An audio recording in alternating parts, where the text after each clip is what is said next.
Facebook. We've got a few friends and allies watching.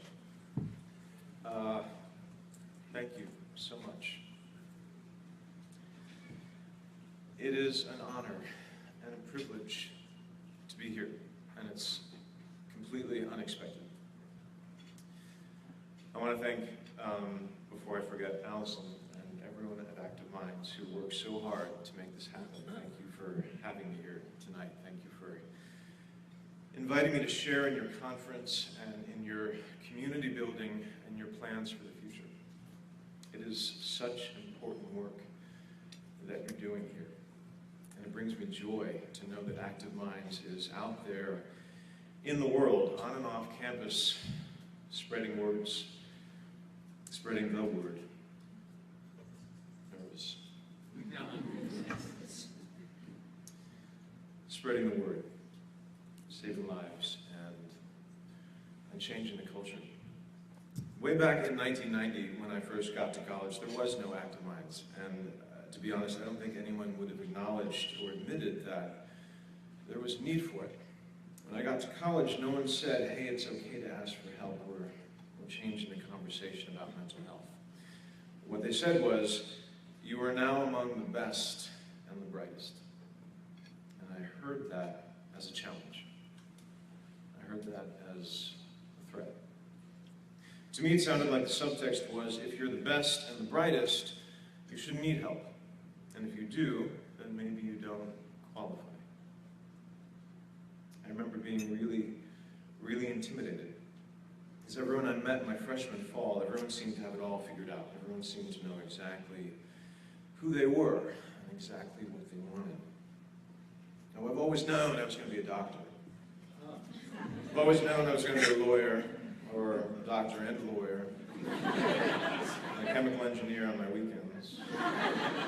I would hear that kind of thing or something like it, and I'd be like, wow, I don't even know if I want to get out of bed tomorrow.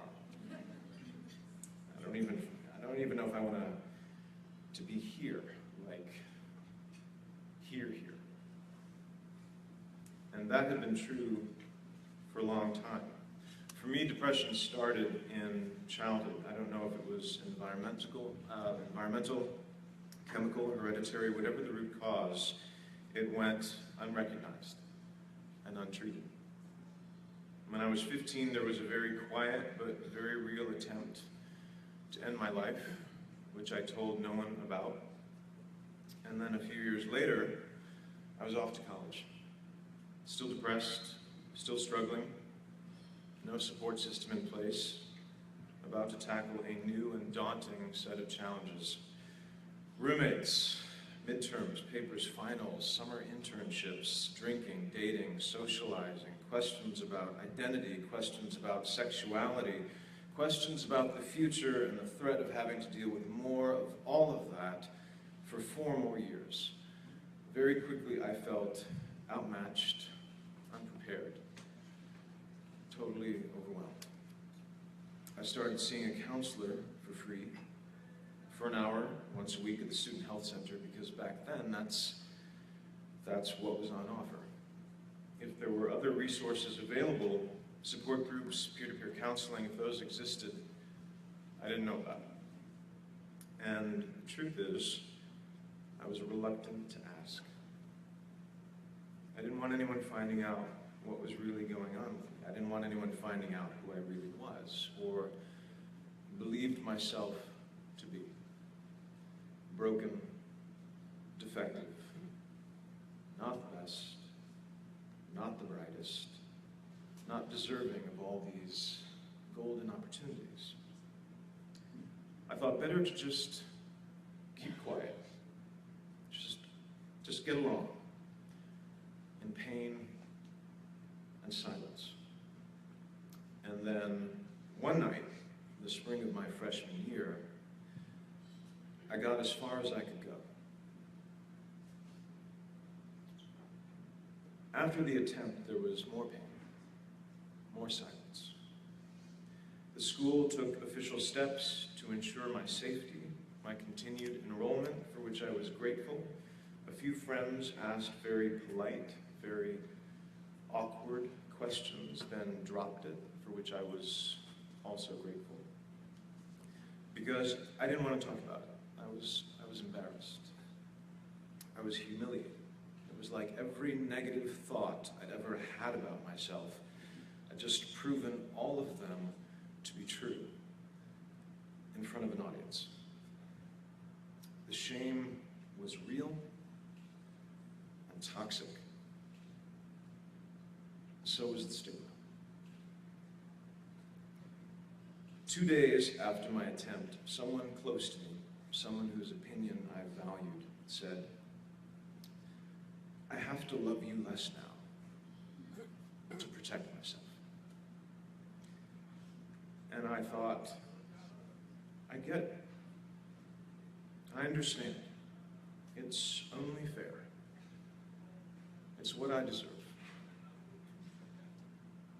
Their words haunted me, silenced me right through graduation and beyond.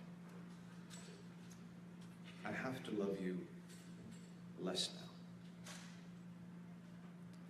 Almost 20 years later, that was the first line of dialogue in the first scene in the first feature film I ever wrote. I sold that script. That movie got made, and my career as a writer was launched. And in many ways, that was the beginning of me speaking my truth, of sharing my story with others, practicing and practicing and practicing self-expression, getting whatever is inside of me, grief, fear, guilt, shame, rage, joy, out, disguised as fiction, of course. In the beginning, I needed fictional characters to speak for me, just like I did when I was acting, because I was afraid, because speaking my truth was new for me, but it was a good start. It was good practice. Now it's 5 years later. I'm not writing screenplays anymore. These days, I write about my life, my thoughts, my experiences, and I share all that online in a public forum where it's read by thousands of strangers. These days, I stand in front of groups of people and I speak for myself, about myself, as myself, and it takes practice, still. And I'll tell you something else, this work, and it is work, it's good work. It requires an enormous amount of trust. Trust in what I'm saying, trust I have the right to say it, trust that someone somewhere is listening and they know exactly what I'm talking about because they've been there too. By choosing to show up and tell my story, by choosing to be here, like here, I trust I'm making it easier for someone somewhere to tell their story and maybe add a few more chapters.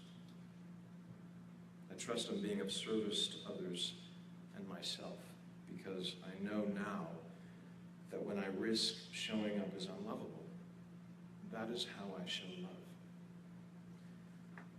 When I risk showing up as broken, that is how I am made whole. Sharing my story is and has been life-saving for me. And it's scary still.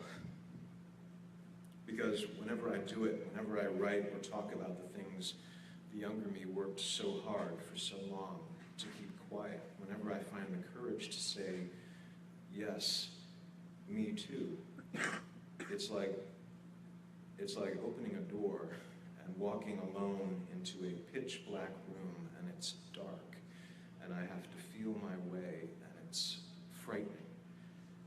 And then I find the light switch and I turn on the light and I see I am surrounded. I see a room full of people. There are so many of us in here and out there. I know that Active Minds has been around for a while now. It's approaching its 15-year anniversary, and I'd like to offer a really, really, really early and very sincere thanks, because that's a lot of students. That's a lot of students who've been reached, who've been made to understand that we all have our stuff.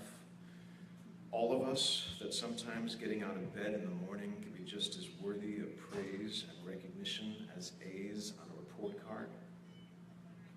That's a lot of young people who now know that you can struggle and fall down and ask for help and be the best and the brightest. That one does not negate the other. One facilitates the other. That is a noble effort. That is time and energy well spent. What you're doing here moves me. It inspires me. I'm humbled I get to be a part of it.